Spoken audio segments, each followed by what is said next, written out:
Hello there, guys. Welcome to the stream. We're going to go ahead and get started here. I do apologize. I am going to be probably coughing a bit during this stream. It seems that the whole office has gotten a bit of a cold. Thanks, Cheeto. Appreciate that. We're going to go ahead and jump into campaigns for the game. So I'm going to go ahead and wait about 2 minutes to make sure we get everybody here.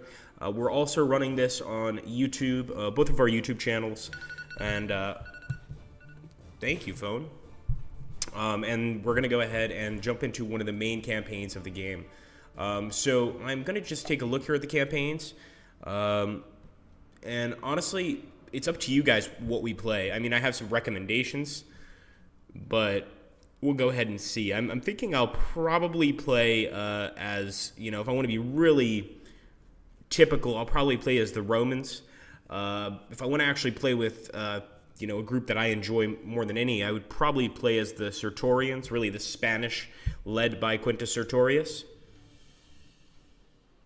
But if you guys have a suggestion, we could also do that. Now, remember, if we take the Rise of Rome campaign, that doesn't mean we have to take Rome. We could actually take a number of other groups, a number of other cultural groups. So if anybody wants to go ahead and make a suggestion here. Yeah, I totally agree with that. Way too many YouTube videos. Carthage would be interesting, actually. I think Carthage would be kind of interesting. Albeit they are in German. Yeah, I have one up, actually, on my channel. It's in English, but it's actually the Battle of Bibracte, so it's not the full Julius Caesar campaign.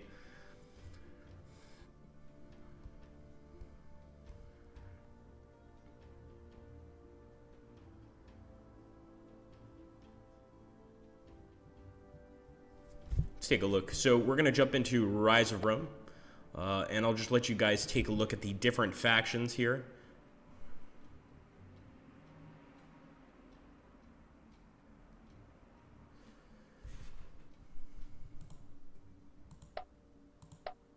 So we've got the Apulians, the ancient British, Atropatines, the Bithynians, the Bosporans, the Bruttians, or Lucanians, of course.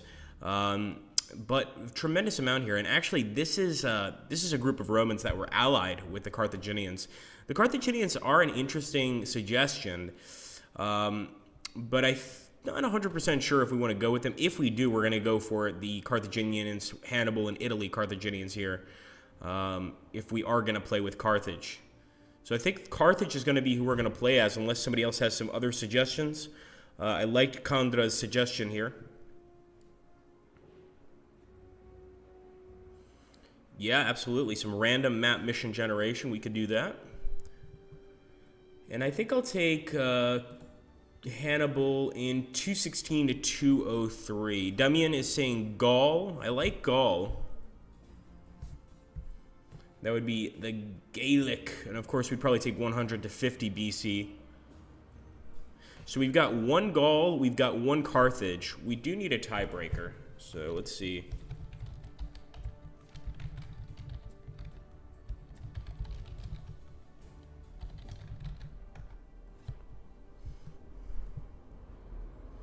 Warrior Donut is saying Gaul as well. I think we'll go with Gaul.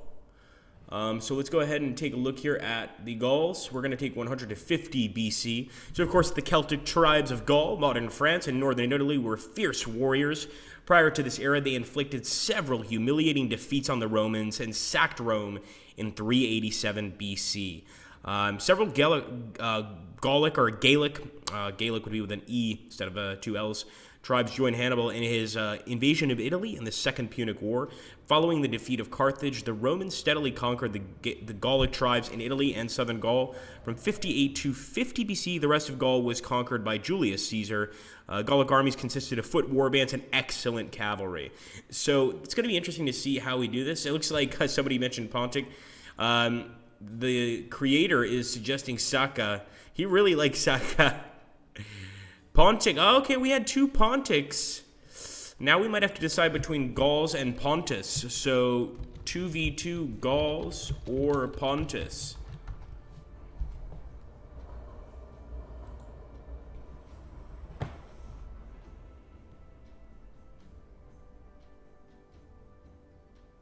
Okay, I think we're going to take the Pontics. And I think it kind of makes sense. I mean, you know, Gauls are pretty common. Hellenistic kingdom south of the eastern Black Sea, which secured its independence during the Wars of the Diadochi, circa 281 BC. From 115 BC, under the rule of Mithridates VI, it began to expand, taking control of the Bosporan kingdom in the Crimea. When Mithridates began to enroach his neighbors in Asia Minor, he was forced to withdraw by decree of the Roman Senate. So, of course, these have been enemies of Rome for a very long time. We're going to be taking the Pontics from 84 to 47 BC. We're staying at the legate difficulty. I think that's pretty fair. And over here, another interesting thing about the campaign, you can actually choose the number of battles you have. You could go for 5, 7, etc. I like to stick with just 5 and sort of see what happens. And you could also go for the progressive difficulty level scaling. So this is a really interesting level scaling that I think is just fun as hell. The way it works is that if you select the progressive, each one of your battles is going to be harder than the last. Now, depending on your situation, your next battle is probably going to be harder anyway.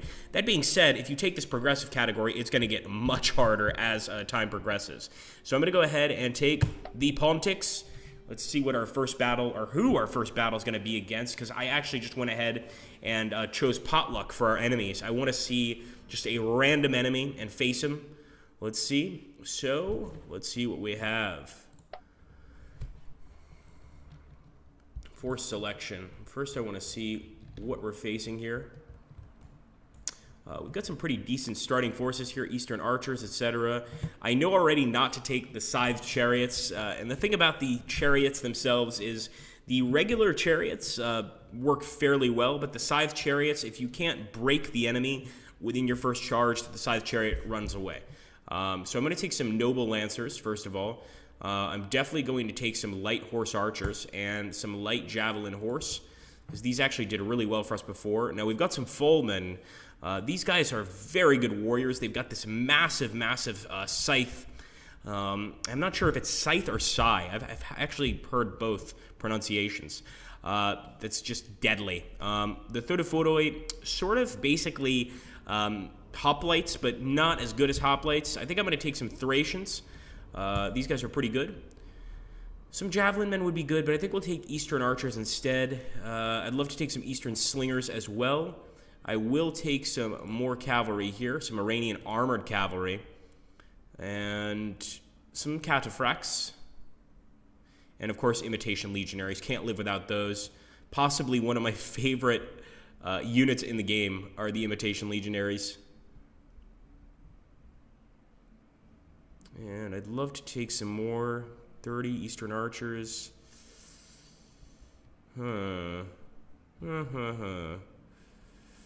37. What to do with 37? Yeah, we'll take some javelin men. So let's go ahead and accept that. And again, this is my first time playing a Pontic force, so I'm not sure if I did the best. I'm definitely going to go ahead and change this battle up a bit. So let's start getting a bit closer. Alakios, son of Eustachus. So this is one of our generals. Keep him back here. He's got some Imitation Legionaries defending him. And we tend to keep all our cavalry on one side, so I'm probably going to be doing the same here. Let's do this. And by the way, guys, I don't know if anybody's chatting in the Skype. I can't see any new chats. Last one was by Beryl, so let me just refresh my Skype chat here. And by the way, guys, welcome to Twitch's And if somebody can give me all the messages after Beryl, that would be great. All right, let's get back in. Here we go. More Imitation Legionaries. I'm going to go ahead and put them maybe over here, actually. Shame on me. There we go. Got our Folkmen. These guys are very, very heavy warriors. Now, of course, they don't have the greatest defense, but Scythe. Yeah, that's what I was thinking. I've heard people just say Scythe, but I was thinking Scythe. Let's take a look here. Grab some more of these men. We'll keep our light javelin horse here on the left side. So we'll go for a more measured attack here on the right with our heavier cavalry. But our light horse archers are going to go here on the left. And we still don't know who we're facing. Well, the Cappadocians. But we still don't know what kind Cappadocians, what kind of actual setup they're going to have here. I'm definitely going to keep my archers in front of everybody here. Here we go. And here we go. Okay, guys, I think that's a pretty decent setup. I can't promise that it is because, like I said, I'm pretty new fighting with Pontus. But we'll see how it works. So let's go ahead and the turn. Of course, we're turning it over to the enemy so they can finish their setup. And there we go. The Cappadocians will be the first to move.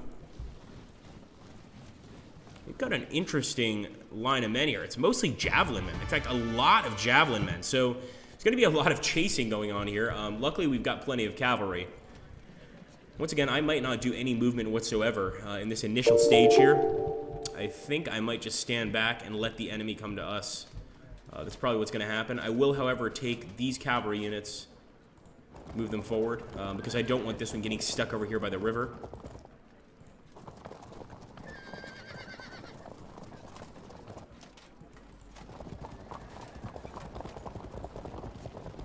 All right, on the turn.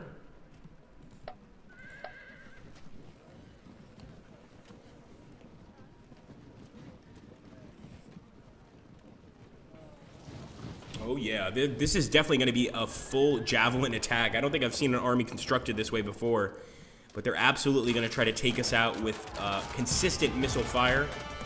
So they're already firing at some of our units. I'm going to go ahead and take this opportunity to start shooting. The light javelin men here. Bring our slingers forward a bit. And they actually held firm. Let's get our javelin men closer.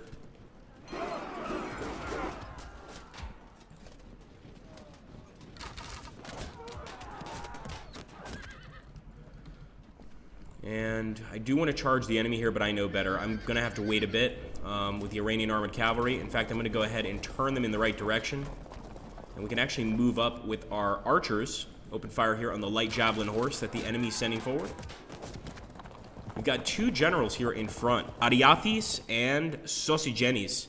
So I do want to be careful with the way we actually treat this group. We don't want to be too aggressive. Now we've got three generals in front. Prokoros, Thracians, and Ariathis. So this is going to be a battle that relies heavily on that front line of generals to rout the enemy. So I'm not sure if this is going to work out too well, or if we're going to lose all of our men, or lose all of our generals more specifically. We've got a fourth general, so we actually have 4 generals in this Pontic army. Let's keep moving forward.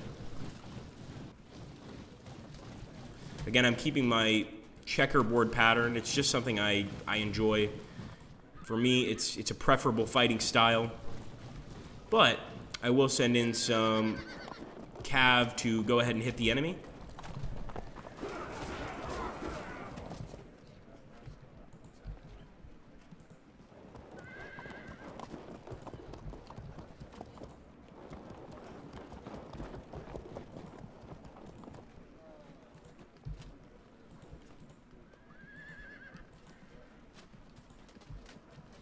All right, we're going to end the turn. Hope for the best.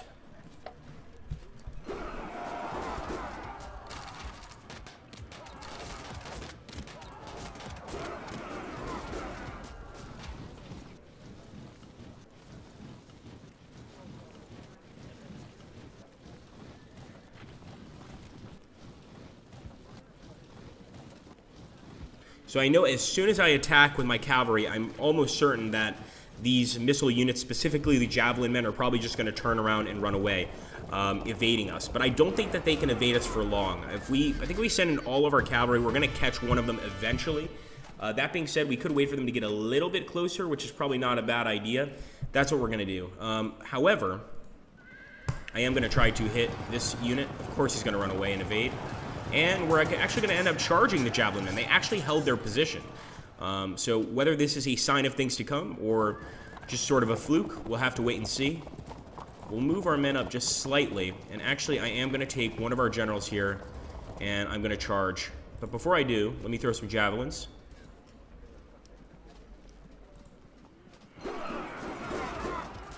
You're not alone, Teskior. You're definitely not alone.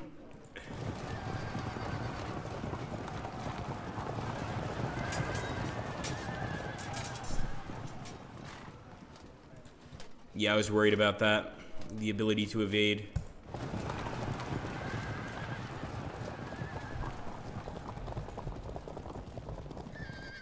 These guys were going to leave here, but we will start moving our Imitation Legionaries up a little bit.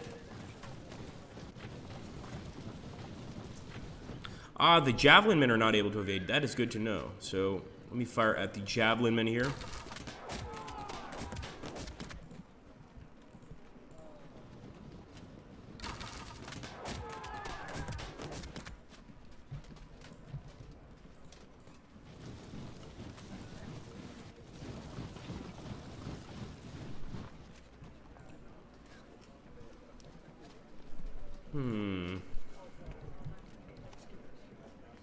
Not an easy battle in terms of deciding what to do.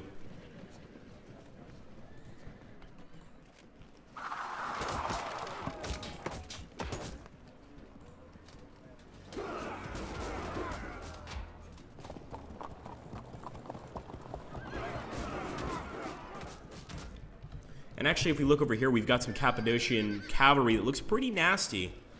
Ah, that makes sense. Thank you. Thanks, Rich. So essentially, these guys are in such a close formation, they can evade, which gives us some possibilities. Certainly not going to charge, but I'll move up, fire a little bit. And in fact, I could have shot from farther away. That was definitely a mistake, moving up as much as I did. We've still got our Thracians. We've still got our Folksmen.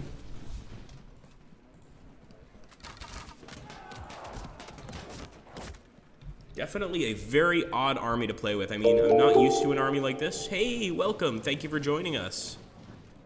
Hello, Alsagols. All right, let's end the turn, guys. Let's hope for the best for Pontus.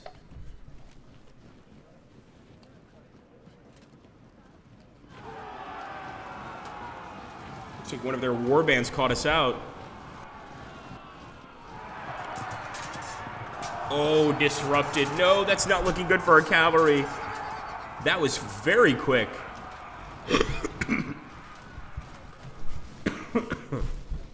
Excuse me, guys.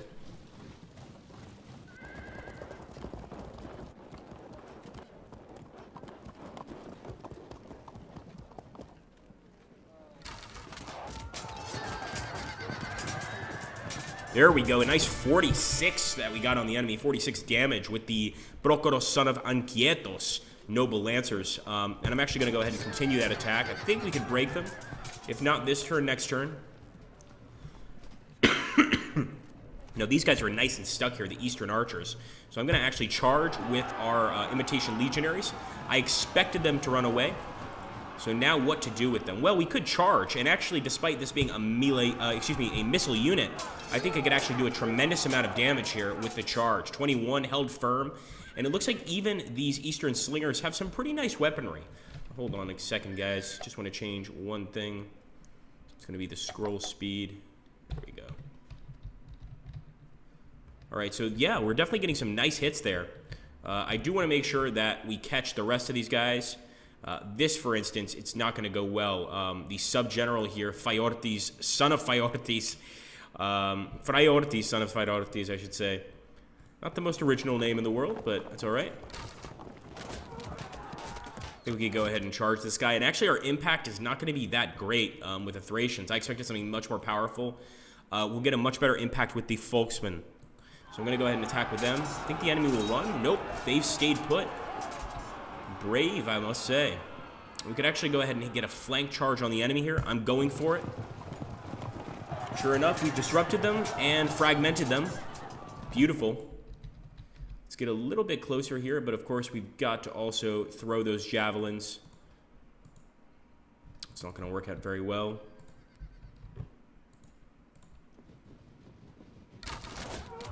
23% damage. 31 damage, and actually we just saw one of the men fall there. Charge. 30, enemy is disrupted. And we could take Sausaginis, son of Hyginos, and try to go ahead and attack one of these guys. But I think before we do that, we'll get these Imitation Legionaries up.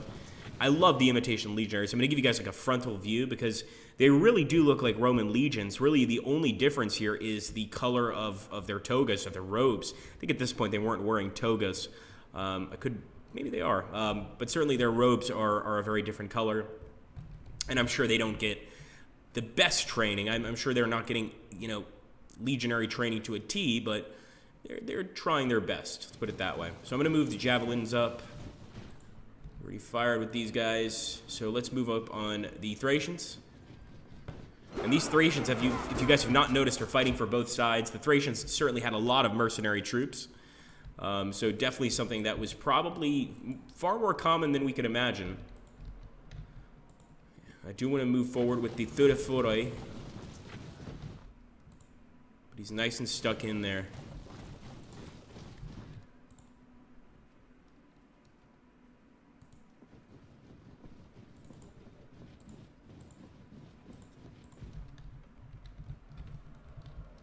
All right, let's end the turn.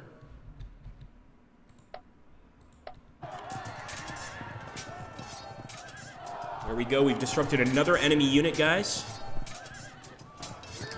Actually, my biggest concern with this force is just the massive number of generals.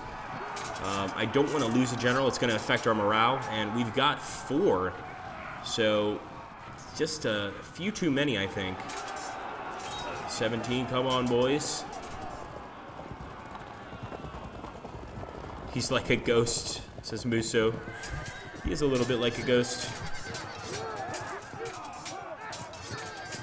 We go 14, and we've broken an enemy unit, guys. The enemy has routed, and I think they're going to have to disperse because they have nowhere to run to as far as I can see.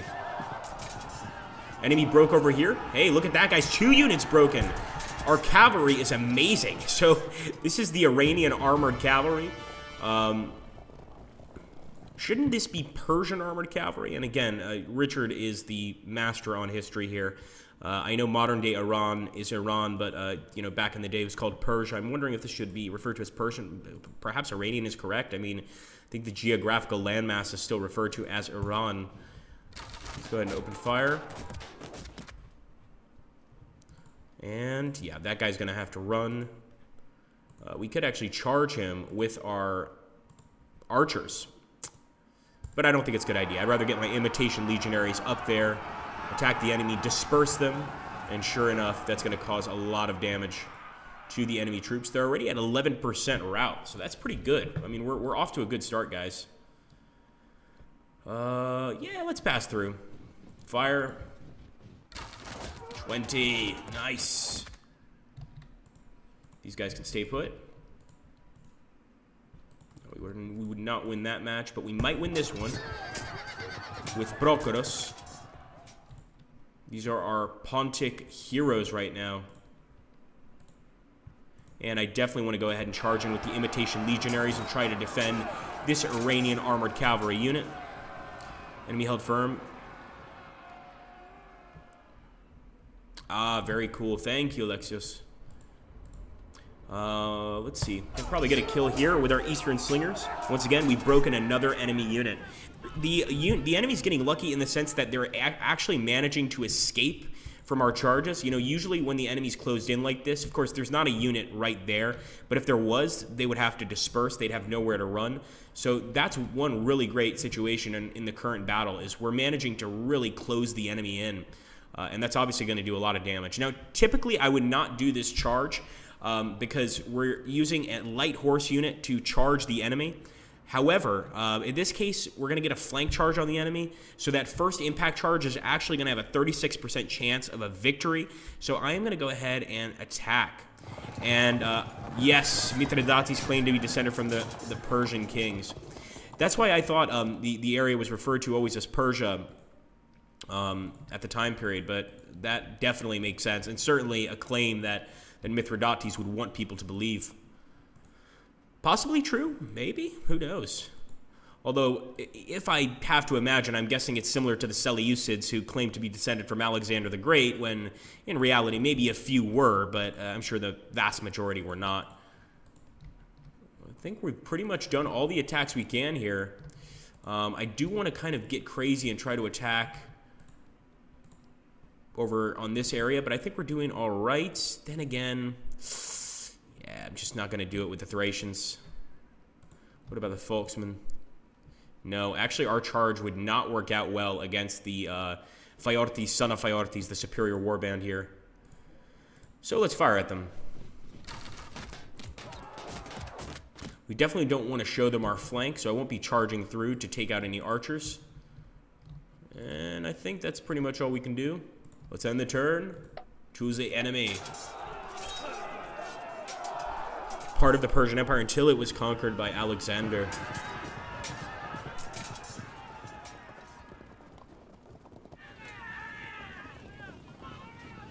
That Alexander always getting up to some sort of shenanigans.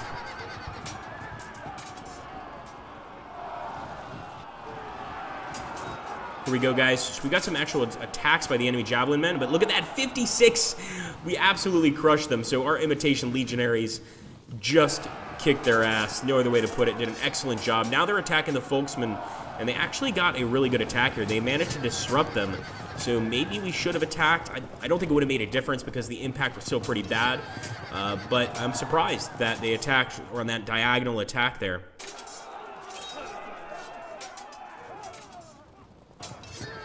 Do we do any gaming site interviews? You know, it really depends on a number of factors. You know, I'm the current PR manager for the company. So if you're interested in doing an interview or something like this, you know, definitely send me an email. I think Musso can put that email down below. And sure enough, look at that. We just got pushed back. We're not going to win here either. So I'm going to go ahead and just try to, well, this might work next turn. But yeah, if you have any sort of, you know, interview request or something like that, and you want to message me, I'll see what I can do.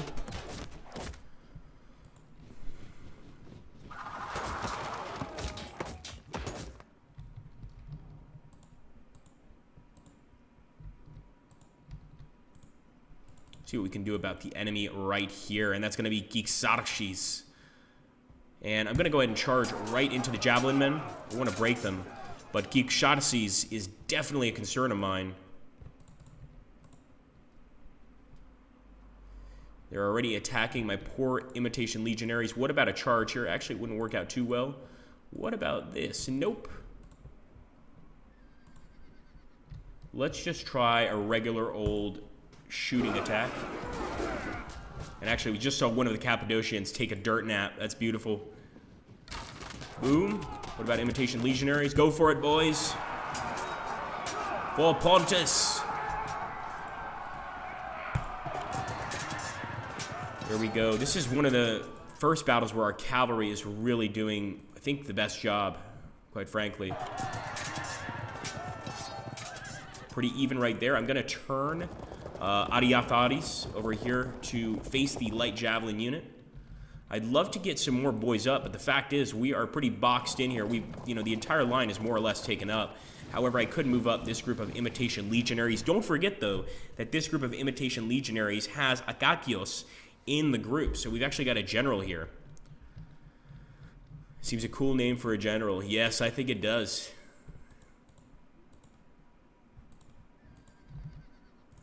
Let's see.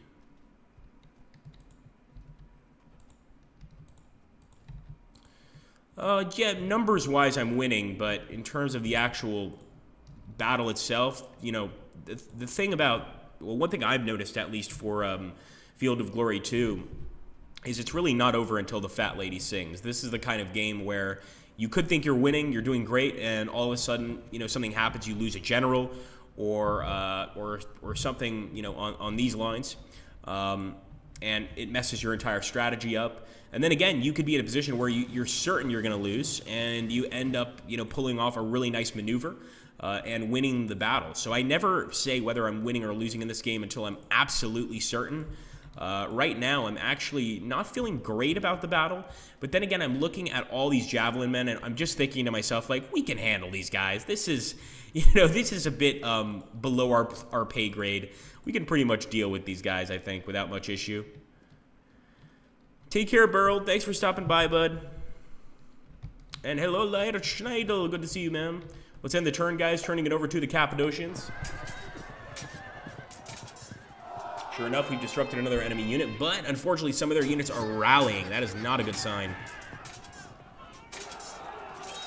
They're pretty crap, says Richard Bodley Scott.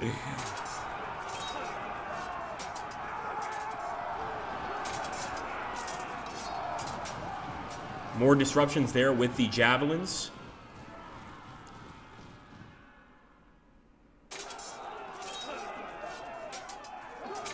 That's a great question, Laird Stendel. What the hell are they rallying about? That's kind of part of the concern on my part, because at least I seem to notice this, and I could be completely wrong, and Richard Bodley Scott is in this chat, so he could correct me. But what I seem to have noticed is when the enemy starts to do a little bit better than before, they might have some more rallies, and it looks like right now the enemy certainly had some better luck. You know, usually this unit would continue running, but they did rally pretty quickly. That is an interesting question. Maybe it just has to do entirely with the luck of the draw. I'm really not 100% sure on that, so don't quote me on it. I am going to fight here. The enemy's held firm. Those javelins, man, I must say, pretty brave. Not brave enough, though.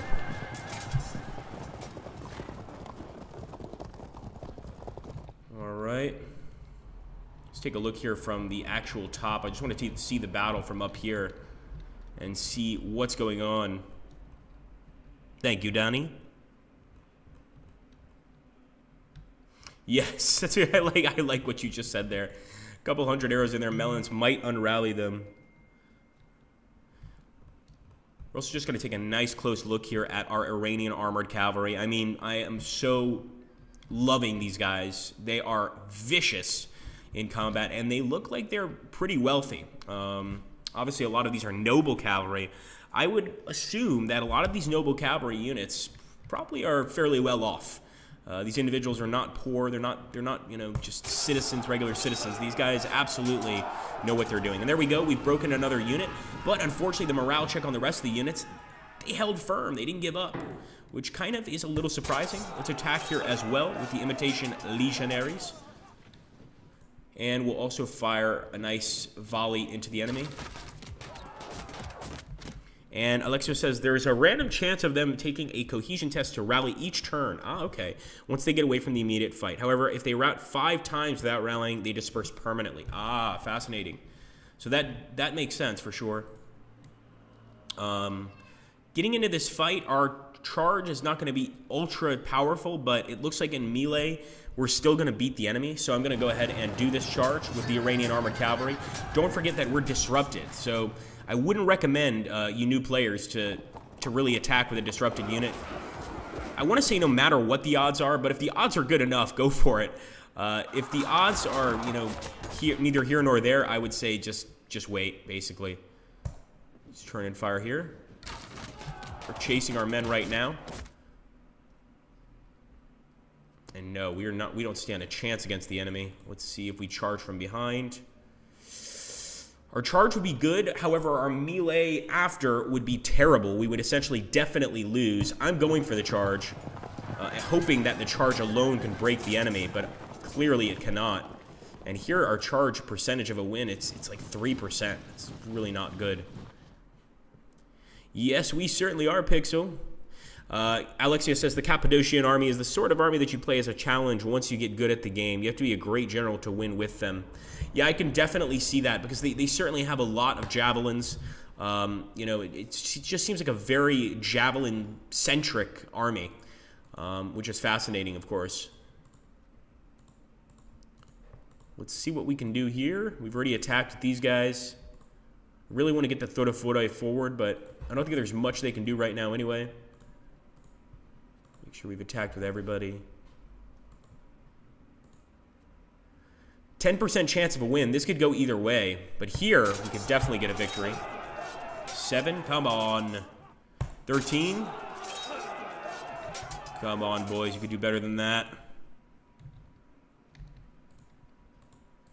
Just going to turn towards the enemy so they don't flank attack us here.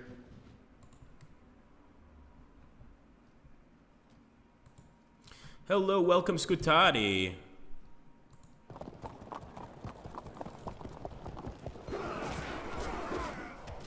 I mean, my biggest concern is the warband unit here. the superior warband. Despite, you know, besides them, I'm not too concerned. Although we did kind of get trapped up against this river a little bit too much. Look at that wonderful setup. We can actually also get close to the Cappadocians here and take a look at their generals. They're actually being quite smart. The commander-in-chief, Ariathes, is actually staying quite far back from the battle. He doesn't want to fall in battle, and I actually think that's a really smart decision by the AI there. Let's send our turn now and hope for the best. Now their units are rallying a lot, and that's a cause for concern. Got some dispersal though. 20 down. I wish it was 20% of the unit. Oh, there we go. All right, their main general is returning.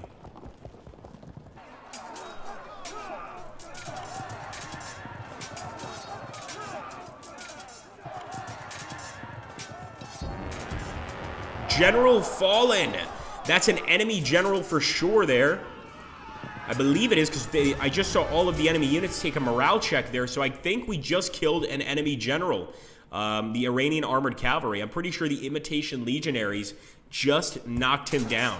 He is not getting back up, and he's probably somewhere in the midst of this fighting amongst these men. Go ahead and charge here. 23. Enemies fragmented. It's a good start. And let's charge here as well. 31. They held firm. But we're going to continue attacking. Once again, our charge is pretty good here. 48. The enemy held firm, but you can actually see there on the ground the amount of javelins, or pilum, I should say, in this case, that we've been throwing at the enemy, really trying to just damage them as much as possible. Let's charge in with the cataphracts. We've got to get a nice up-close and personal look at these cataphracts. You guys see that armor? That is unbelievable. I mean, I think back in this time period, with the limited knowledge I know, if I had to choose to be some sort of unit, I would take a cataphract. At the very least, I'd be heavily armored. Although then again, I'm assuming heavy armor in a Persian climate, probably not the most comfortable situation in the world. That being said, you know, at least you're fairly safe from enemy attacks. Move up here. We really do need to get these Thurophori forward. Yes, the horse armor is nice.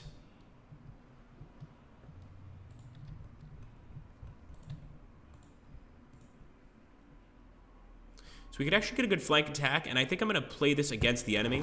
So basically just frustrate them into running away. We know we can't beat them head on. Well, when I say the enemy, I should be more specific. We know we can't beat this superior warband head on. We're going to have to find other methods of getting rid of them. And I think one of those methods is just going to be basically to harass the hell out of them. We are getting a flank attack here on the enemy. Not bad, not bad. And we'll get a shot here with our archers, firing right in their backs. And I think we're going to try and go ahead and get a shot on this unit as well. Beautiful. The slingers, one of them dropping to the ground. One of the beautiful things about slingers, one of the interesting things on a battlefield, is that slingers quite often, you know, the one thing about a pebble hitting you in the head and killing you is there's not going to be any visible wounds necessarily. I mean, you might have a, you know, you might have some sort of indent in your forehead or something like this, but, you know, slinger is definitely one of those professions. You could kill an enemy without really piercing him. Of course, your rock, the actual concussion of the rock you're using would probably kill him. Let's take a look here. It is their only good infantry unit. The buttocks of death. What have I missed? I look away from the chat for 2 seconds, and we're talking about the buttocks of death. All right. Let's see here. 43. Definitely going to go for that charge. Come on, boys. 15. Imitation Legionaries, you haven't let us down yet. Don't start now. 14, not bad, not great either.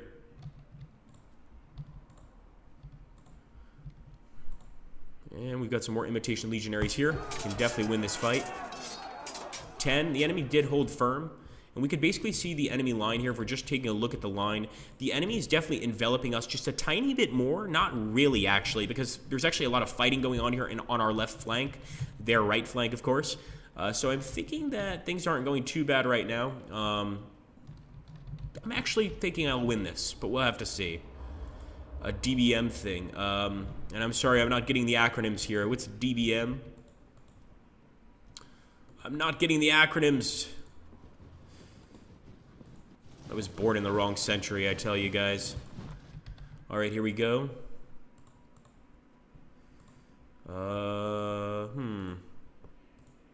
Yep, here we go. Still haven't managed to break them. Ah, another wargaming system. Ah, okay, fair enough. Death buttocks.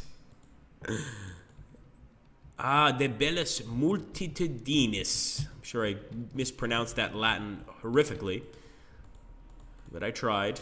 That's what counts. I think we're gonna end the turn, turn it over to the enemy. I mean, they're, you know, for an army of javelin men, they're doing okay.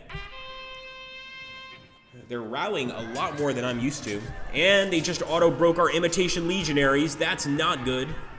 I like those Imitation Legionaries. And they're charging. They finally caught one of our units here, the Thracians, as a matter of fact.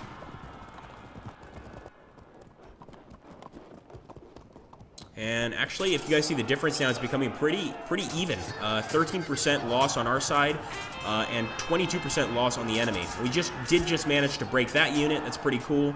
But I still think this battle could go either way. And you're absolutely right on that, Richard. Quantity has a quality all on its own. I like the way that was put. I mean, certainly, you know, especially with some of the battles. I don't want to name the specific epic battles, but one where you're playing as the Romans and the enemy gets reinforcements halfway through, you start to realize, like, well, I felt pretty safe playing as the Romans initially. I was doing quite well. But now that these reinforcements have arrived, I'm not so sure that the quality of my troops can beat the quantity of theirs. I would definitely agree with that. Could actually go ahead and probably charge this guy, but we're not going to do very well doing that. So we're just going to throw some javelins.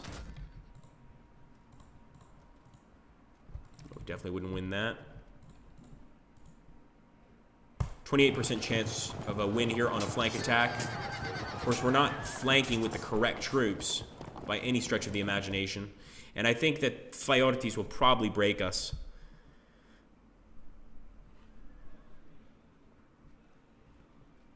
Thanks, Stalin, says Opus the Foul. How you doing, Opus the Foul? Good to see you, man. Let's go ahead and charge here. Finally, we were able to get the Fedefora to start charging. Unfortunately, Ariartes, and even though you guys seem to like Ariartes' name, is a fool because he's continuing to charge after these javelin men. He refuses to stop, deal with the situation at hand, and that's going to cost us some valuable time, without a doubt. Let's see here how I think the Imitation Legionaries here can do a pretty good job. It looks like, no, man, not yet. We still haven't broken the enemy. This will work. Cataphracts, they held firm. All right, we're going to charge again with the Armored Noble Lancers. They still held firm. Wow, okay. I have some respect here for these javelin men. 98% chance of a win against the javelin men here. And they've broken. Glory to the Imitation Legionaries. And you can see there, we did fragment some of their units, but for the most part, the morale check was passed by a lot of the enemy troops here. I did not want that to happen. I wanted them to utterly fail that morale check. Charge.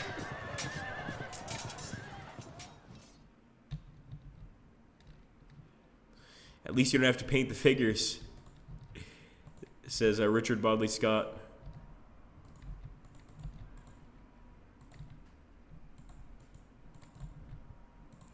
Okay, well, just making sure we can't get any other shots here.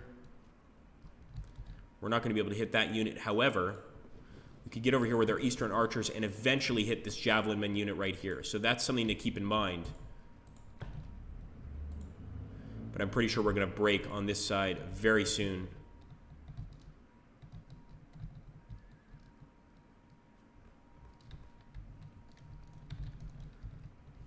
Just taking a look here from the river's perspective. If you were in a fishing boat passing by this battle, you'd probably be extremely happy that you're not a part of it. For either side, really. All right, I think we're going to go ahead and end the turn.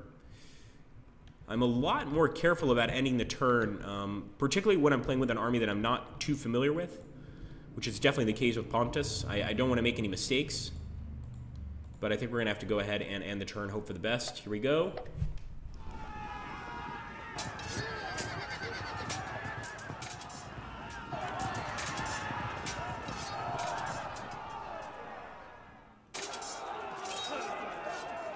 Wow, look at that. What a surprise. I already knew that was going to happen. That being said, it'll hopefully keep that group, that warband, away from our army for a protracted amount of time, I'm hoping, because right now even our general units are getting disrupted. And we could be seeing a general go down very soon here. Managed to break an enemy unit, and we disrupted all these other javelin units. We broke another javelin unit. Wonderful. We're off to an okay start. Unfortunately, oh no, our Imitation Legionaries dispersed. I did not want that to happen. Fight to the end, boys.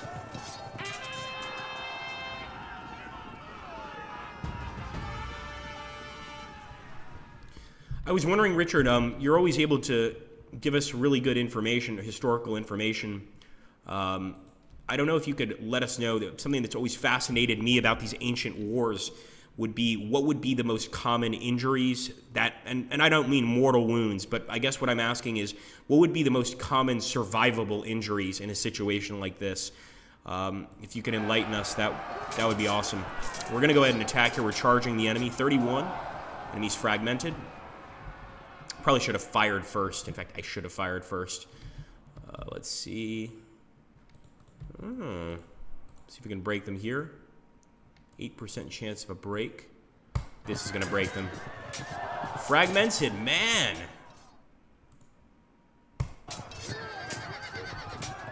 Well, I'll be.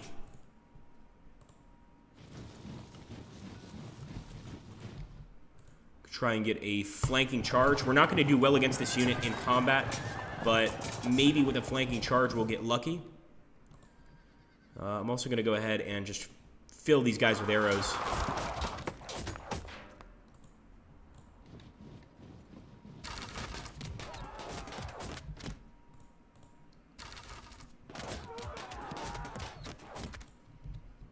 Get a little closer here.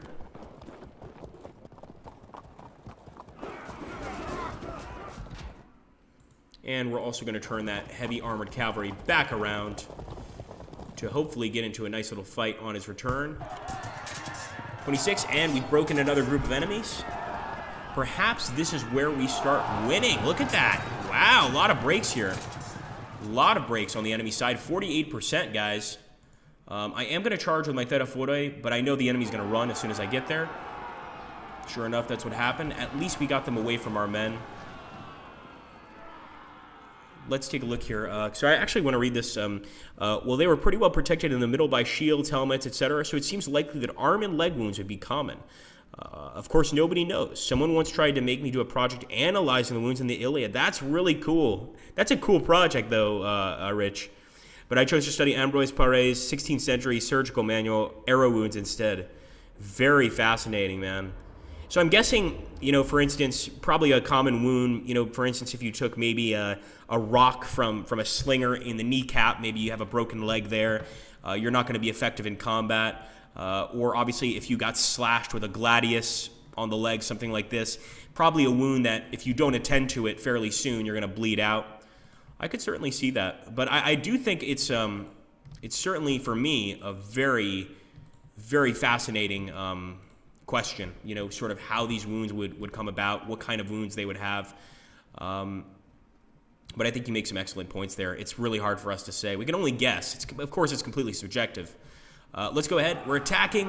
Our archers have broken a unit. Yes. I'm telling you, our archers, and I don't know if it's the helmets, the weapons they're carrying, because they are carrying some close combat weapons, or just the incredibly beautiful garb they're wearing, but they just made the enemy run there. We've got them to 50%. I think if we can get them to 55%, we might be able to get a victory. Obviously, if we get them to 60%, we win automatically.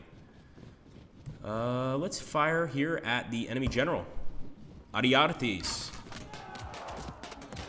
The ones in the mass graves were ones who were killed, of course. Ah, yes, I would expect so. And, you know, to a...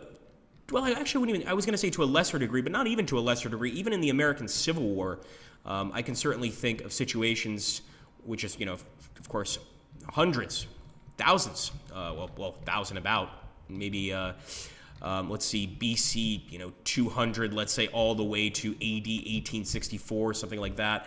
You know, even during the Civil War, there were, of course, mass graves after a battle. You just can't bury that many bodies, you know, all at once. It's going to be a lot of work. And I'm sure the threat of illness and disease is definitely something that the generals are considering when they see that many bodies. Let's see. I think I want to move these Imitation Legionaries through to attack, but once again, our chance of a win here, I don't know. We'll see what happens. Looks like both of their general units evaded, though, which is kind of funny.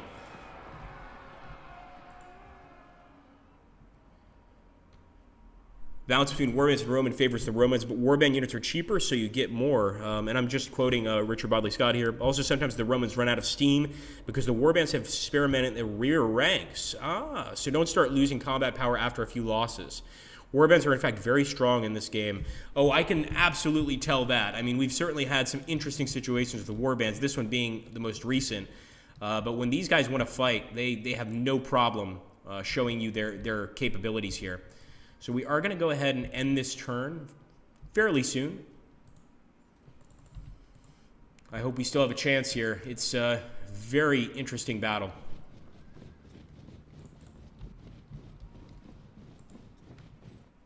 I mean, we've got a bunch of men. If you take a look here at the battle, we've got a bunch of our men that have broken through the lines and are actually around the enemies. Now, that could work for us or work against us. Obviously, if they trap us and start flanking us from all sides, attacking us from all sides, we're in trouble. But if they just let us attack their flanks, we're going to be doing very well. All right, let's go ahead and end the turn. Look at all those routing Cappadocians.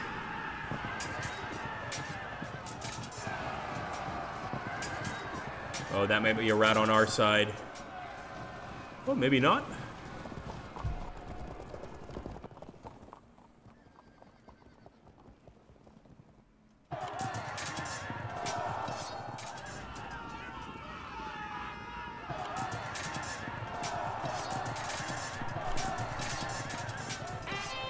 Nice, our men held firm and rallied, and we auto-broke the enemy unit. That is really a good sign. So there we go, guys. The enemy has lost heart. We are victorious. Take a look here at the casualties. I always like to look at those. My lord, we can claim this as a glorious victory. So it looks like the enemy had 1,191 killed, 1,478 wounded, 2,515 that are now going to be slaves of the glorious, mighty empire of Pontus. And we only lost 243 infantry, 88 cav, 493 wounded, and 83 captured or deserted. Not too bad at all there. Honestly, in terms of all of the battles I've faced in this game, this is one of the least bloody. This battle was actually not too bloody, all things considered, and I think that's probably because of the massive amount of javelineers. They ran quite quickly. They didn't necessarily get in a long, protracted hand-to-hand combat type fight, but a nice battle nonetheless. So guys, now we probably have a decision to make. We're going to continue forward and decide what to do next. So, we've successfully achieved the victory conditions for the previous stage of the campaign. Pontic army lost 17%, the enemy army lost 55%. Quixotes, son of Husanios, was severely wounded and is not expected to return to command. I love that that is added, sort of the extra information about the sons, etc. And congrats to everybody that just won betting on me. You did a good job. So we have two possibilities here, guys. I'm going to let you guys decide. So we can either call in a force from our Armenian allies, or we can await reinforcements from home. These are not likely to be as numerous. So 1 or 2, you guys can select 1 or 2.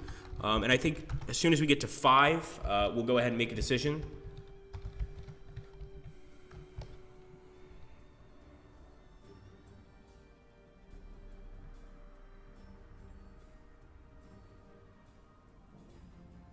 All right, so Musa's taking 1. Wow, that was fast for 1. Okay, so we're calling in some Armenians. Somebody put 5. Opus put 5. That's not an option. Lots of 1s. All right, so I guess you guys want to see some Armenian fighters here. We might have to get rid of some guys from our army, depending on the points here. No, we're good. Look at that. And I think I even like our starting setup, so this is pretty cool. Look at this, guys. Still got our Noble Lancers. Very interesting setup. We'll try to get some nice shots here. We're definitely in the desert. Although it seems to be a desert with a little bit of jungle in it. Maybe some sort of, I guess it would be more similar to a savanna. You can see here. Pretty nice setup. All right, well, ending the turn. Let's see.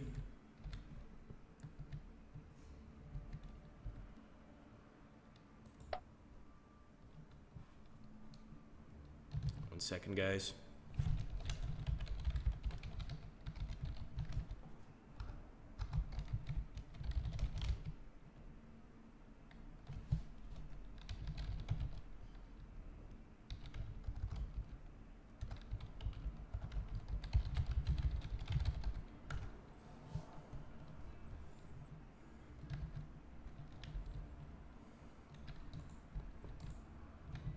Just want to make sure this setup is acceptable. Yeah, pretty much. And we'll grab this guy, move him up a bit. I think this is good. So we're going to go ahead and end the turn. We're still facing the Cappadocians, of course. They haven't learned their lesson, not by a long shot.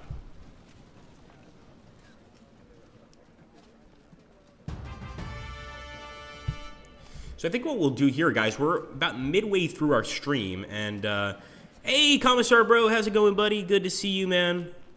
Commissar Bro is a good friend of mine, and I'm glad he's stopping in here. He's also done some of the voice work for Sanctus Reach, as well as some of our other games. Really good guy here. What I want to do now, guys, we're halfway through our campaign. Now, I do want to save, just in case we want to come back to this, but I am going to go ahead and put Pontus right here. And I think what we're going to do now is we are going to go to the main menu, all right? And we're going to go to battles. We're going to do now somebody asked about quick battles. Quick battles are essentially when you don't have time to set up the battle, you just want to grab something quickly. You're going to have a random setup and it's going to generate a battle. But what I want to do here is let you guys decide on 2 different factions to fight each other. Didn't have to work this early, so I figured I had time to check this out. Awesome, Commissar. And don't forget, Commissar Bro, you know, we had that conversation about YouTube a while back. If you want a copy, I'm sure we can find one for you. So just email me. You know where. No need to put the email down here, or else we'll have everybody messaging Slytherin PR. But just send me a request, and we'll get you a copy right away, man. Let's take a look here. So we're going to go to custom battles, and I want you guys to decide who is going to face whom. So we're going to have the first one selected. Now, I'd love to be able to make, you know, a poll on this, but there are just so many factions in this game, and that's a great thing, the fact that there are this many factions, that it's going to be impossible for us to make a poll. So I'm going to slowly go down this list, and I want you guys to pay attention and look at something that maybe you would find interesting and put it in the comments down below. I think there's a lot of fascinating stuff here, and I want to try to get like a really cool battle going, something weird. We've also got the Slave Revolt. Don't forget that. I like Macedonians. I think Macedon is going to be something we're going to take because we haven't played too much with the sort of the phalanx heavy troops as much as we'd like to. So I will take Macedonian for our first unit. All right, so Macedonians are going to be the first army. We're going to be playing as the Macedonians. Do slaves still have gladiators? I actually haven't played with the slaves, so I'm not honestly sure. Now for our second army, who shall we play as? Maybe the Greeks? We could have Macedonians versus Greeks, but I'll let you guys decide. And I'll make it fair too. I was going to take the 300 to 101 BC Greeks, but I'll go ahead and take the, actually, sorry, these would be the best to take. These are the Gauls, shame on me. I'll take the 227 to 146 BC Greeks, even though I wanted to take the 280 to 228 BC Greeks. I think, yeah, we'll take Commissar Bro's vote. So we will take the more, well, this is used in this context, this makes no sense, but the more modern Greeks, if that makes sense. Yeah, so an all-out Greek war. And Mediterranean agricultural seems pretty fair. I mean, that's certainly the kind of terrain these two would be fighting in. So we're going to go ahead and grab just this. And we're going to do default for selection. So let's create it.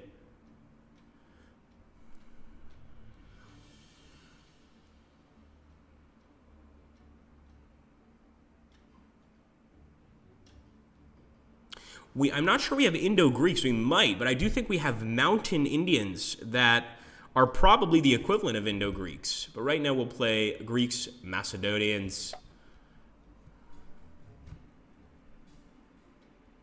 Ptolemaics, yes, they are on the list, Siri. And for those of you that don't know who the Ptolemaics are, they're essentially the modern-day Egyptians. You know, the thing about, and I think Richard can back me up on this, generally speaking, when there was a new pharaoh, his name would always be Ptolemy. So it'd be like Ptolemy 1, 2, 3, 4, 5, you know, just continue onwards and onwards and onwards. But essentially, yes, Ptolemy is, the Ptolemaics are the Greek forces. And I haven't tried them out yet. I am curious to see what they're like. All right, I'm definitely going to invest heavily in some nice veteran pike phalanxes. 96 for a veteran pike phalanx. We've also got a superior warband close order. We'll take one of those. We'll take some regular pike phalanx units. As you can see, I'm not putting anything, hardly anything, into my cavalry. That's probably not a good thing. But we are facing phalanxes, so I'm not anticipating cavalry being something that's too important. Let's see. We'll take some veteran armored cavalry and some armored noble cavalry. We're down to 56. Let's take the Thorakitai, and these are armored medium spearmen. I haven't seen these guys before. We'll accept this setup, and of course we're going to move our boys up. Get a nice phalanx line. Now you guys know how fond I am of a checkerboard pattern when I'm playing with the legionaries, the Roman legionaries, but I think in terms of the Greeks, just a straight line is the way to go. I could be wrong, but I'm thinking a straight line is the way to go, and I'm actually going to keep the cavalry behind that line. So we'll keep our cavalry, including our generals here, Hippatos and Eustachis in the back.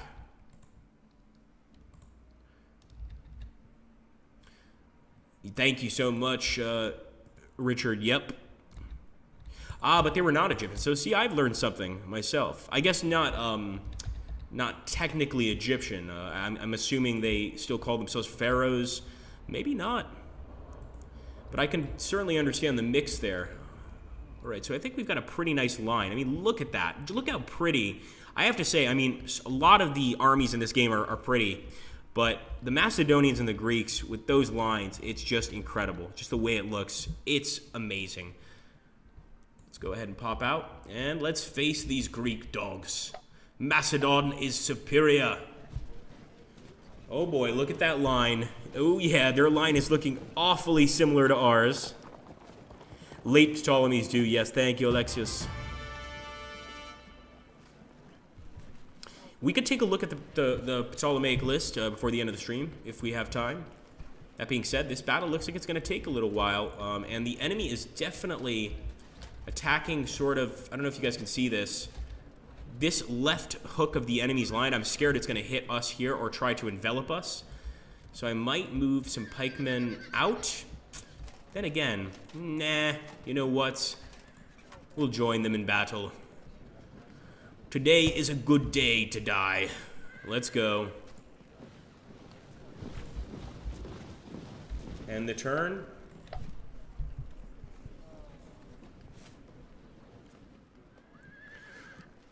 I wouldn't say this battle is like brothers against brothers. I think Richard Barley Scott might have a better understanding of this. Clearly, the Macedonians and the Greeks live very close to each other. They have very similar armies, etc. But I do think there's certainly a cultural difference there. Again, I could be wrong. But I think, yeah, it's similar to Brothers Against Brothers, but it's not like Greeks fighting Greeks. It's not like Athenians fighting Spartans. Certainly two distinct cultural groups, I would think. At least Macedonians of today's world would tell you that. Macedonian nationalists, etc. So what I'm going to try to do is get these guys right on the screen here. I think you guys can see what I'm talking about. So we're going to move forward. And we're going to try to get them right there on that screen. Make it so that as soon as they try to cross, we're just going to have a wall of spears waiting for them. Another thing I'm not crazy about the Greek armies, well, the reason I'm not crazy about the Greek armies or the Macedonians, even though they look beautiful, is I'm much more of an offensive general. I like to just charge into battle and kill anything in my path. Patience for me is not a virtue. So in these situations, I end up usually taking the bait, charging out, and getting absolutely slaughtered. Thank you, Richard. So he's saying that, well, Greeks despise Macedonians as not really being Greek. Macedonians despise Greek for being effete and not as warlike. That's great. I love it. That's wonderful. I'm liking the Macedonians. The Macedonians are pretty cool. That being said, I've traveled nearly all over Europe, and I must say Greece might be visually my favorite country. Let's go ahead and confirm here. And sure enough, they're going to be sending some slingers forward.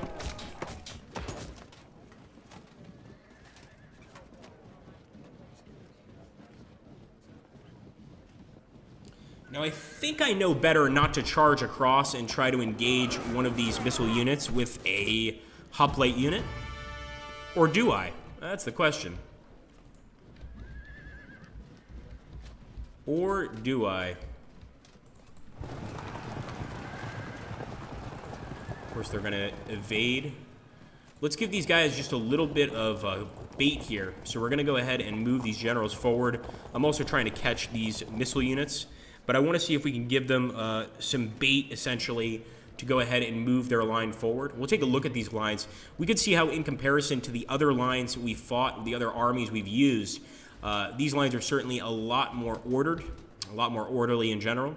But that's about to change, obviously. Could send the warband out maybe to attack, but they're just going to run. So we might as well just go ahead and take the hits for now. And the turn.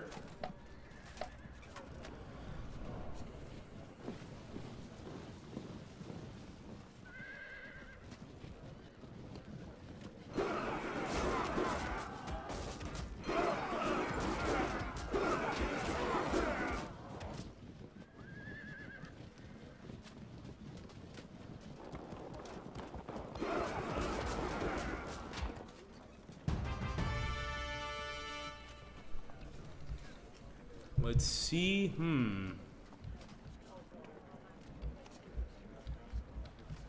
I feel like I'm not even sure. You know, I actually want to get Richard's opinion on this.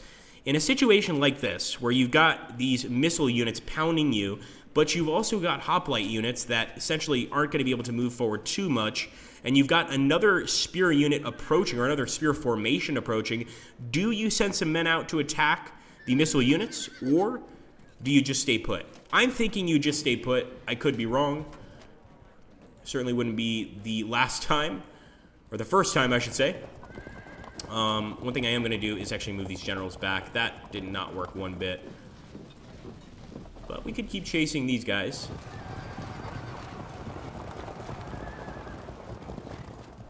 Yeah, I think you're right. So I think Richard's saying suck it up, essentially stay put. And I think that's pretty much what I would do. We've also got this nice uphill situation going on here. But, yeah, I mean, attacking them, it would just result in us messing our beautiful lineup. They would run, we would chase them, eventually we'd be cut down. So I'm just going to go ahead and let that line get closer. There we go.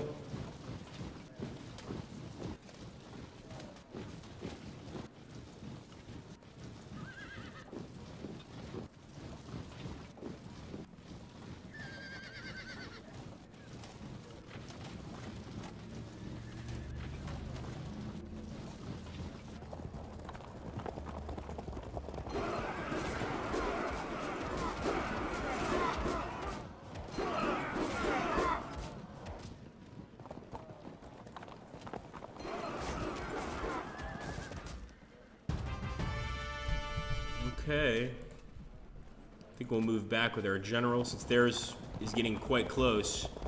And pretty soon here, we can start maybe initiating charges, or at the very least, just preparing for what the enemy has in store for us. Move forward, staying put, not taking any of the bait.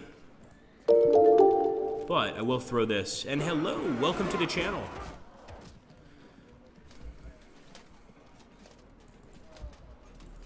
Yeah, pretty much Ardbug, as far as I know. Oh, my offensive side, I've got to say, Richard wants to attack so badly right now. But I know the best thing to do is stay put. I want to charge. Oh, come on. All right.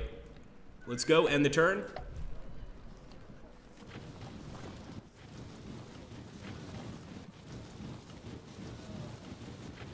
There we go. We've got the first line showing up, my friends. Now we're getting into some actual phalanx on phalanx combat.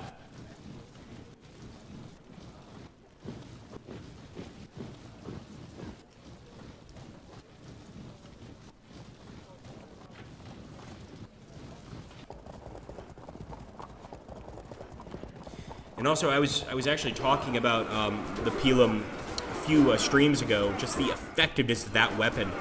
I believe it was actually Richard that told me that it's a common historical misrepresentation that the Pilum would bend on impact of an enemy shield. I'm sure that would happen occasionally, but really, if you're advancing forward, you know, running forward, and the Roman is running forward, he throws his Pilum through your shield. You've got two things working together. You've got the force, and again, I'm not a physics major here, but you've got the force of your Pilum moving towards the enemy shield, and you've got the enemy shield moving towards your Pilum.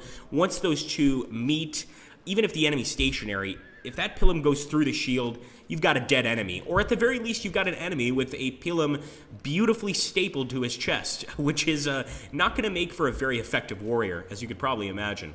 Let's take a look here and see, we stand a chance here at trapping the enemy. So I don't usually go for a charge on the phalanx line, but this time I'm going to do it. Because I see an opportunity here to trap the enemy entirely. Look at these raw pike phalanx. Even though they're a raw pike phalanx, and sure enough, we managed to push them back. Even though these guys are a raw pike phalanx, look at those helmets. Look at those, they just look awesome. Yes, a definite shock weapon. And I think usually Romans would carry two into battle. Impact. Now that they're turned this way, I think we can go ahead and impact again for a better charge. Unfortunately, no, the Thoracatai didn't do so well. And I must say, I'm not a big fan of the Thoracatai and the Thoraforai. I think they look really cool, but I've had a lot more luck with just the raw pike phalanx. Charge. It's going to be very even, so we'll stay put. Here we can win. And that's going to be Ariston, son of Artemidoros. It's not going to be a victorious attack either. And that's definitely not going to be a victorious attack. So we're not going to attack on all fronts.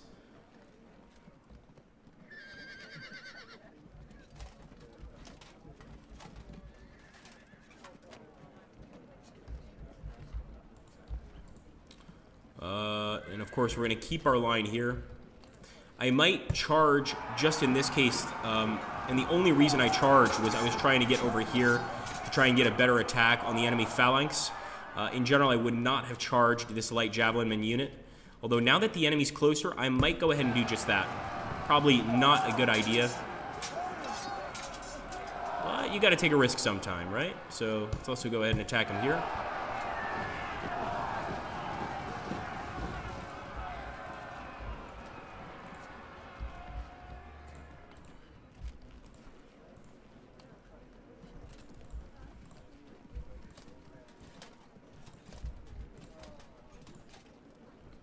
Once again, the impact's just not enough to effectuate a meaningful charge, so I'm not going to do that. I'm going to get that general away.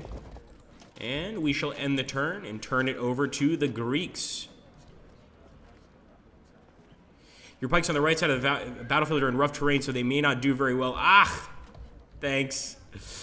I didn't consider that. That's going to be a rough one to... That's a rough pill to swallow, but I think we'll manage, I hope. Let's end the turn. Just getting a nice view up here, guys, so you can see the battle from up top.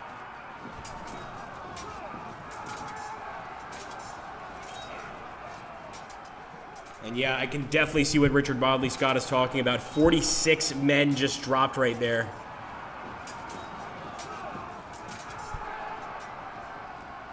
They're also getting a flank attack on one of our phalanx units. 55! Ooh, I think this victory is going to be going to the Greeks so far.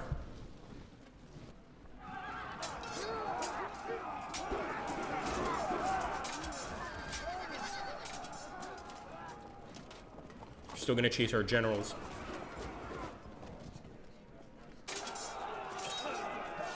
.47, but they held firm, although we did push them back.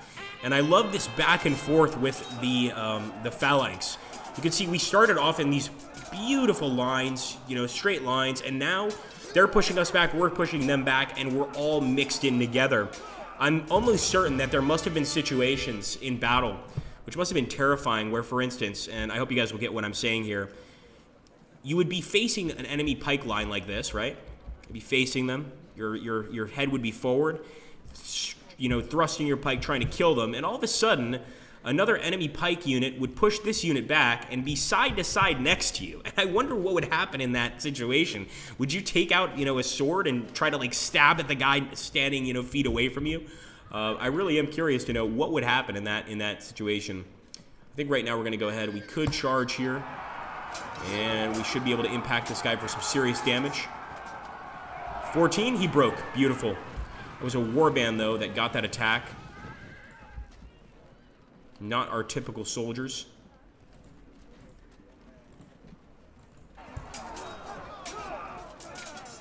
And we broke another unit there, the Thoreforai. See if we can charge here. Oh, yeah.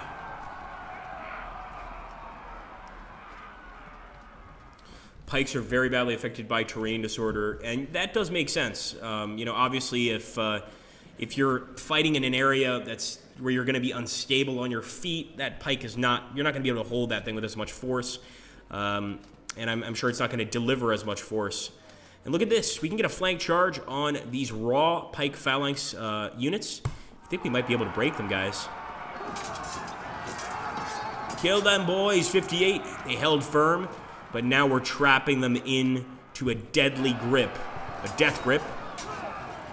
Could have just said death grip, Agrippa. Shame on you. 97% chance here. They're still holding firm. I've got to give it to this raw pike phalanx, man. They are definitely brave. Bravery doesn't make you smart, though. In fact, in my case, all too often my bravery gets me killed. Let's go ahead and attack here. Disrupted. Still very even, well, more or less even, I would say. This is our general, Ariston.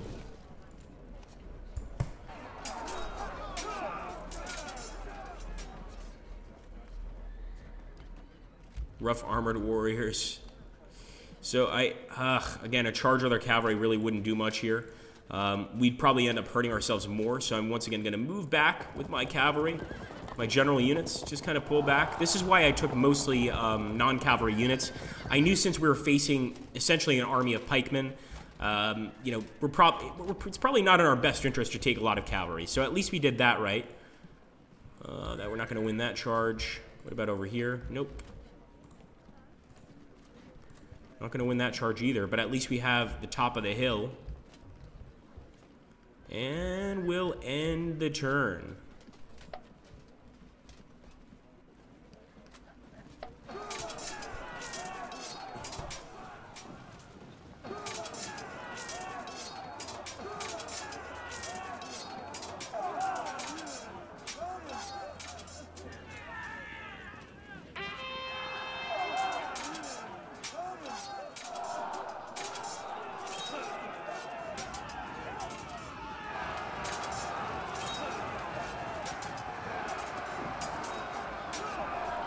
Wow, look at that. 63 down on that charge. And that was against a warband.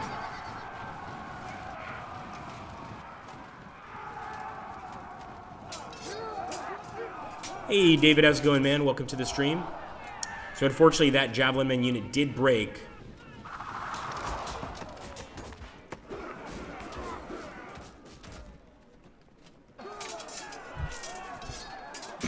And the Raw Phalanx is still holding firm. I think we'll break them by next turn, but I've got to give it to these guys. They are brave. And finally, the Thodophodi broke over here. So we got a nice attack there. And of course, we got the Greeks at 11% retreat, which is not bad. And those Raw Pike Phalanx are still holding firm. I mean, just imagine. These guys are essentially, you know, trained warriors, but they're just now being trained. As you can see, we just had one of our Phalanx units run away. And they're braver than their, you know, veteran counterparts. It's amazing. So, really want to break this Raw Phalanx. It's just frustrating me. Finally. Run, cowards. Actually, they're not really cowards. We've got to give them the benefit of the doubt. They actually did really well. Let's go ahead and keep moving forward.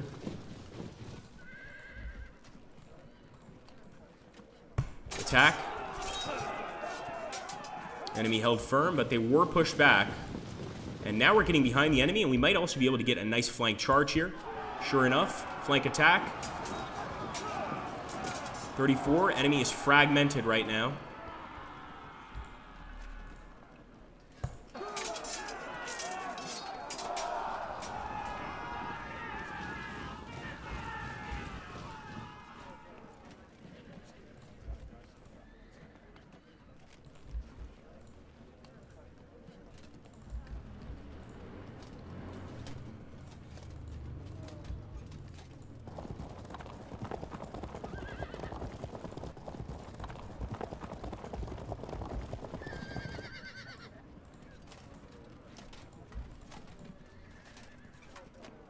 %73% chance of a win on impact here. So, once again, on impact merely means on our charge. In terms of an actual hand-to-hand combat fight, the Phalanx will do better than us. So we did manage to disrupt him on that charge. I think that's going to help big time. It's not a certain thing, though. You know, definitely want to be a little bit safer than that. Let's see what else we can do here. Kill them, boys. 38 disrupted. Beautiful.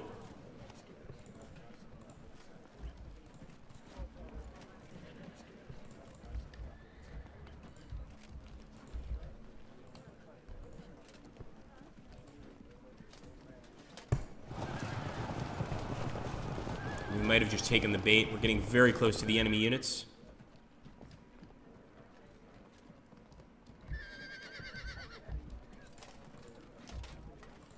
Okay, I think we can end the turn and hope for the best, my friends. Here we go.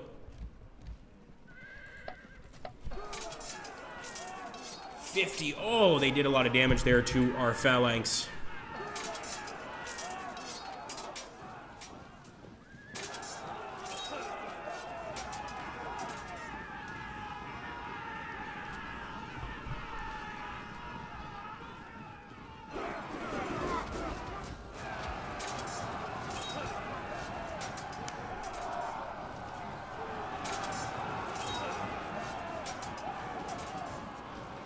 Alright, we're actually getting some flank attacks, or nearly some flank attacks. It looks like the Thodophodi stopped short of a full flank attack so far. Yeah, I'll actually show them the banner, Richard, here in a second, so they can get an idea. Scutati, so I'll give you an idea of what Rich is talking about.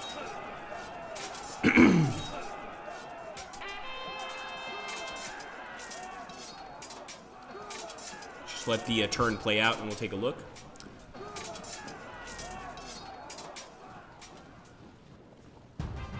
So, if we just get a closer look here, you'll see that the banners here, let's take this banner for instance for this light javelin man unit.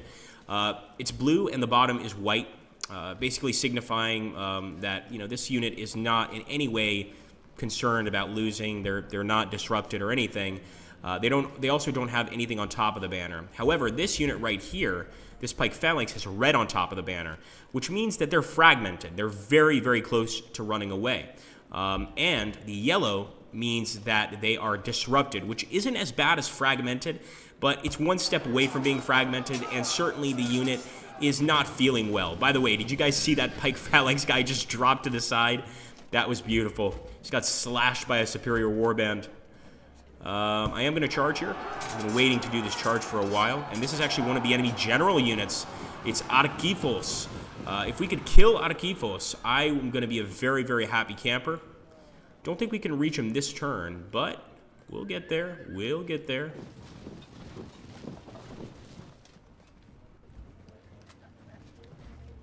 Yep, exactly, Scutari. Exactly. You got it, man. I think we'll go for a charge with the Thorifora. No, we'll go with a charge with the Pike Phalanx. A veteran Pike Phalanx, mind you.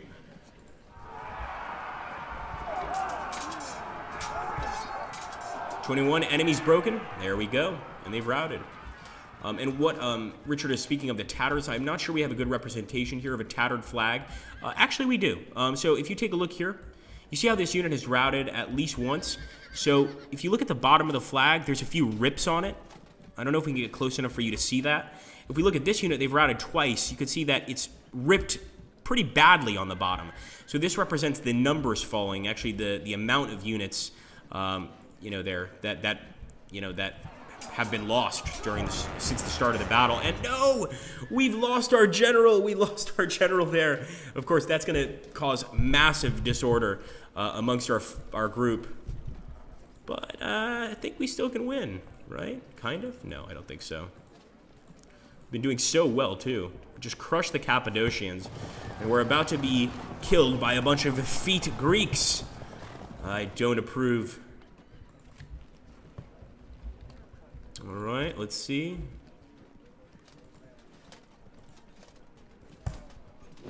Just turning towards the enemy at this point. Turn towards the enemy with this unit as well, the veteran Pike Phalanx.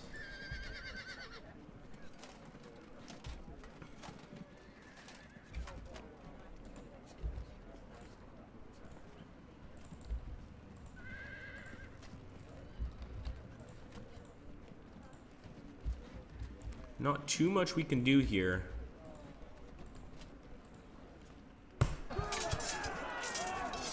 "33, they held firm. We could attack with our Thorifora. 18-18, pretty even. Pretty straightforward combat there. And as you can see, the enemy's turning on us with these phalanx. Several phalanx units here, and I think they could smash us for a lot of damage here in the next turn.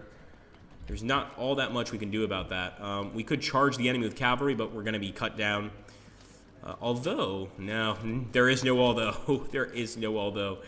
We'll move forward a little bit and try to get a flank attack here, but I think we're pretty much finished in terms of that unit being effective. Let's end the turn.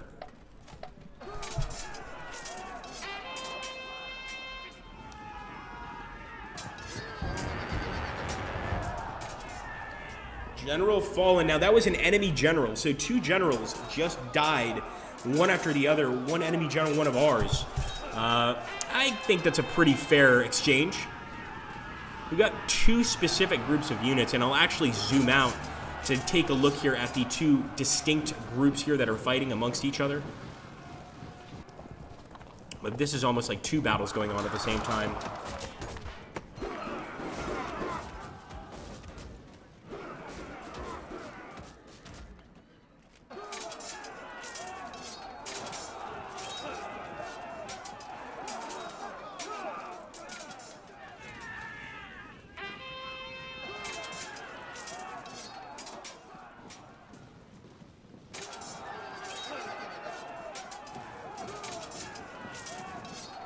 Oh yeah, we got a nice little break there. I did not expect that. And like I said, and I think, you know, obviously this particular phrase has been around for a while, but in regards to this particular game, it was David that coined the term, "It's not over till the fat lady sings," which is definitely the case. 30% Greek retreat there. I mean, we are holding on, guys. We're doing okay. Despite the fact that I still feel the enemy has some level of superiority here in this fight.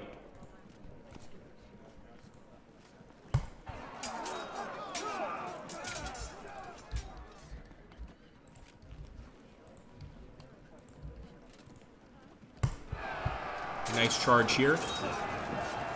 40. Oh, yes. Fragmented. We'll have him next turn for sure. Could also charge here, but actually that wouldn't be a very effective charge here. Do okay. Enemy's going to evade, but we get to also charge that unit once again, 40. And once again, that's just the luck of the draw. We were charging through, so we automatically hit this pike phalanx, and that is pretty cool.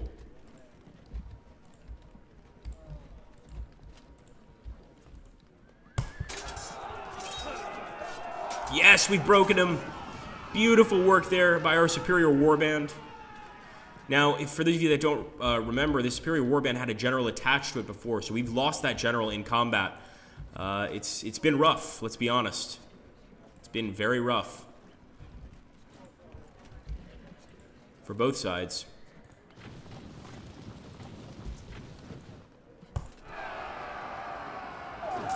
I wonder if anybody can determine why I attack this Slinger unit despite the fact that generally Slinger units can retreat. And the reason is because that Slinger unit already retreated. They've used up all their movement points, so I knew we were going to be able to hit them. And considering the fact we've got the Greeks down to 37%, we need to do everything in our power to try to rout them very, very quickly. It's absolutely our job here. 13. Definitely get a win here.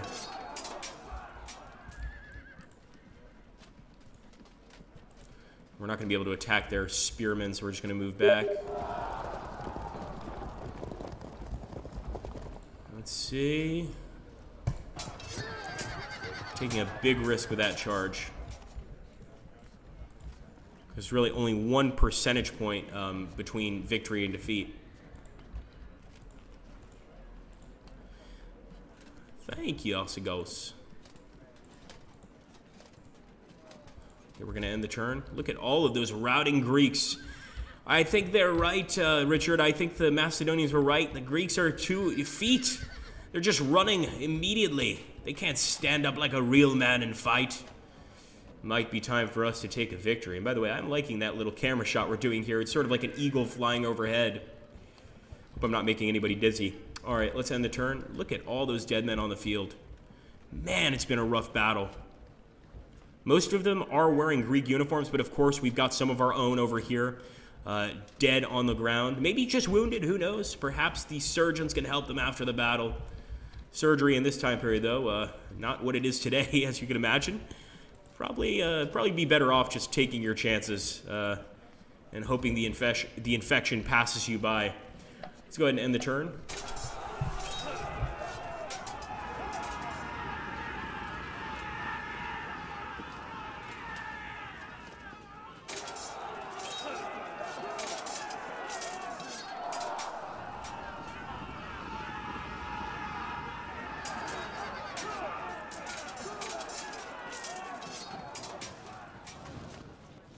This is the dangerous part. This is where they're starting to flank us.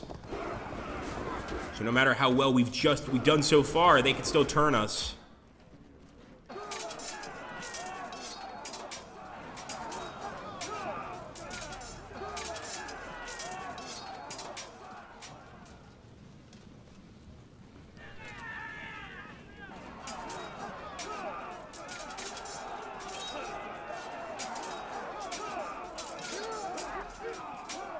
Enemy unit broken. Wow, there we go. We're getting closer and closer to that possible victory, guys. Of course, if we don't do it soon, we will not win. With this line of Greeks attacking us from the flank, it's definitely a chance they could get a victory here. Come on, boys. Turn these dogs. Get a little bit closer with this guy.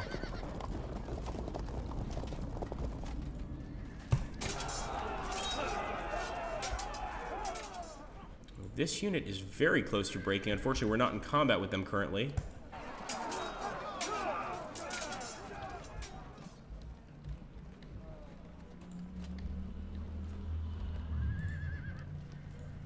Flank charge, guys, with the pike phalanx against their pike phalanx. 47. They held firm. Man. Really brave guys. Albeit not too bright because we're going to cut them down. Now, these guys I am worried about. They fragmented, they reorganized. I don't want them losing. And I think we're going to go ahead and turn around with the warband, head back to the battlefield, and ultimately we'll get some flanking attacks with that unit anyway. Flank charge here. Kill them. Disrupted. 39. They've broken. They're routing. We fragmented another one of their units, although this guy was already fragmented. And even though only a 5% chance of a win, I'm going for it.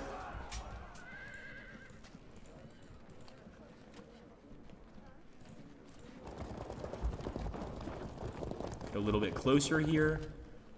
And we'll bring these guys back as well.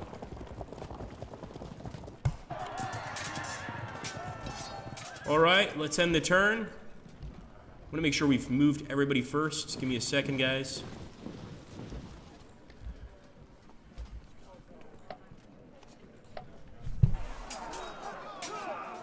Enemy unit broke. There we go. Another enemy unit broke. They're at 49%. I believe this is a victory for us, as long as they don't break any of our units. And they don't rally with any of their units. I believe this is a victory for the Macedonians. Ah, they just rallied 2 units. There we go. Another unit broke, though. Unfortunately, it was ours. So this is where things start to get complicated.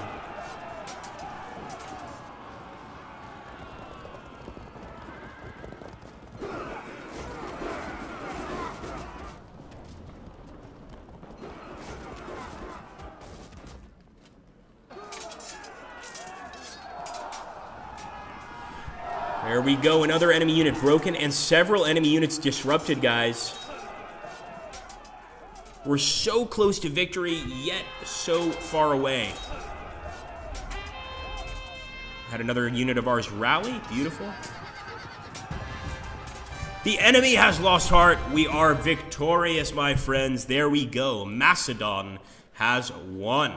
Now, this is something really cool. Do you wish to accept victory gracefully and let the enemy withdraw without further bloodshed? We could obviously chase them down, try to kill as many as possible, but we're actually just going to go ahead and say honor satisfied, let the slaughter end. Sure, we could take a look at Hannibal's army, the Carthaginians, and that was a glorious victory. Let's take a look there at the deaths on either side. Pretty even, honestly. You know, we lost 602. The enemy lost 1225 men. Again, a very, very nice battle, but definitely a battle I wouldn't mind being a part of as compared to Bibracte or something like this.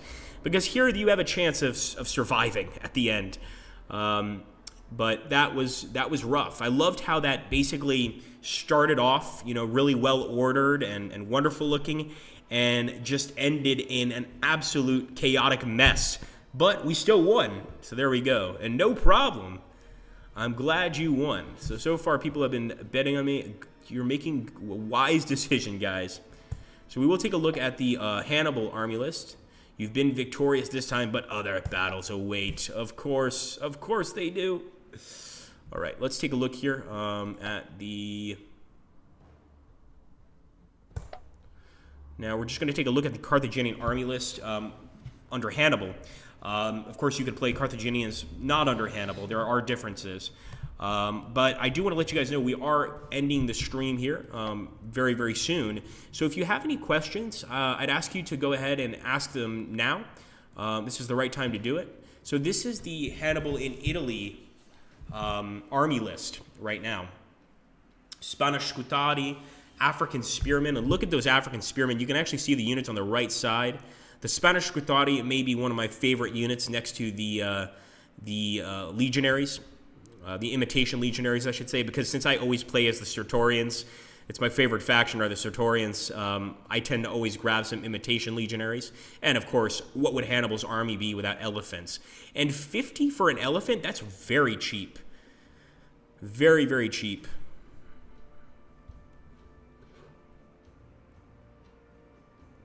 All right.